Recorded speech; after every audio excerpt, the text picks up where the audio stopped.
यह कहानी संस्कृत के एक श्लोक से शुरू होती है कि त्यक्ताश्चाभ्य अंतरा येन बाह्यास्य अभ्यंतरीकृता स एव मृत्यु पापनोति मूर्ख चंडरवो यथा। जिस व्यक्ति के स्वभाव का ज्ञान न हो उसे आश्रय नहीं देना चाहिए, और ऐसा इसलिए नहीं करना चाहिए क्योंकि ऐसा करने से ही चंडरव नाम का सियार मारा गया, जो किसी वन प्रदेश में रहता था और एक बार भूख से व्याकुल हो जीभ की चंचलता के कारण वह नगर के भीतर घुस गया। तब उसे देखकर नगर में रहने वाले कुत्ते सब ओर से भौंकते हुए दौड़े और अपने तीक्ष्ण दांतों से उसे काटना प्रारंभ कर दिया। वह भी उनके द्वारा काटे जाने पर प्राणों के भय से पास ही रहने वाले एक धोबी के घर में घुस गया। वहाँ नील से भरा हुआ एक बहुत बड़ा बर्तन रखा हुआ था। कुत्तों के द्वारा आक्रांत होने के कारण वह सियार वहाँ उसी बर्तन में गिर पड़ा।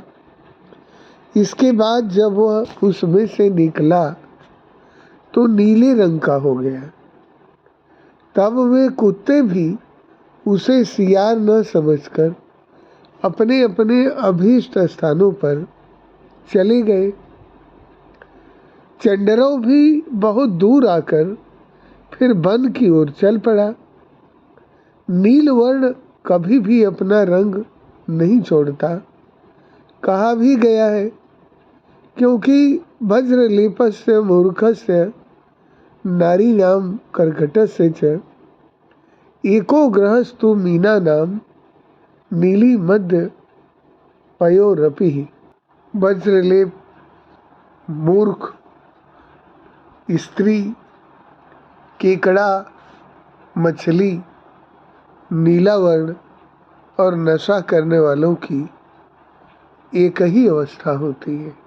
उसके बाद भगवान शिव के कंठ के विष और तमाल के समान अपूर्व प्रभा वाले उस प्राणी को देखकर सब सिंह, बाघ, चीता, भेड़िया आदि वन के प्राणी भय से व्याकुल चित्त हो गए और चारों ओर भागने लगे।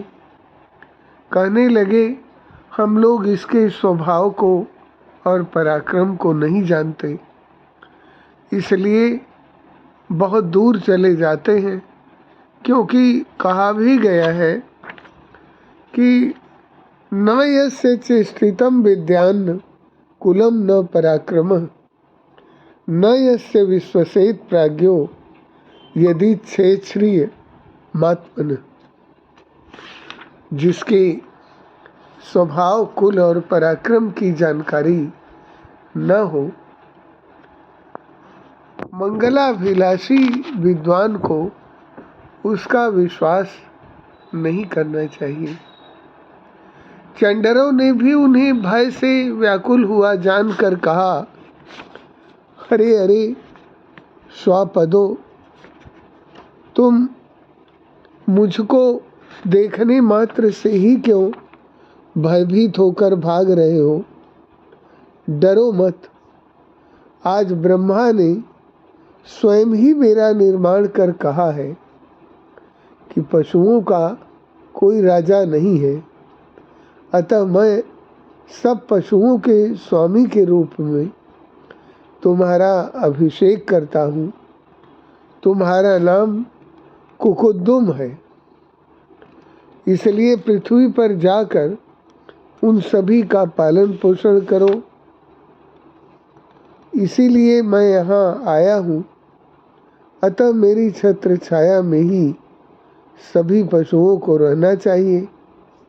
मैं कुकुद्दुम नाम का राजा तीनों लोकों का स्वामी बन गया हूँ। यह सुनकर सिंह, बाघ आदि पशु, हे स्वामिन, हे प्रभु, आदेश दीजिए, ऐसा कहते हुए उसके चारों ओर से घेर कर खड़े हो गए।